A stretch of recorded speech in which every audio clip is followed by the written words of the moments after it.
ஆண்டவராகிய கடவுள் நம் பாதைகளை செம்மைப்படுத்த வேண்டுமா?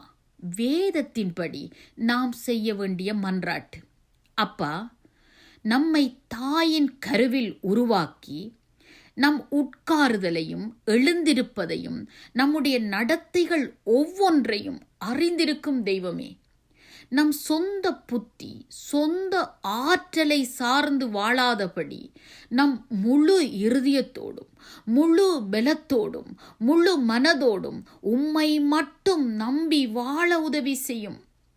நாம் எதை செய்தாலும் நம்முடைய வழிகளிலெல்லாம் ஆண்டவரை நினைத்து கொள்ள, அவருடைய வார்த்தையின் வெளிச்சத்தில் நடக்க கற்று தாரும் என்று கருத்தாய் அவரிடமே மன்றாடுவோம். அப்பொழுதுதான் கோணலான பாதைகளை நேராக்கி, கரடு முரடான பாதைகளை செம்மையாக்கி, நம் வழிகளெல்லாம் இனிதானவைகளும் நம் பாதைகளெல்லாம் சமாதானம் உள்ளதாயும் மாற்றுவார்.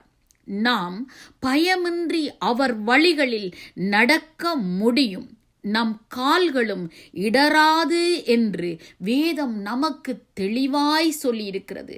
சத்தியத்தையும் அறிவீர்கள், சத்தியம் உங்களை விடுதலையாக்கும்.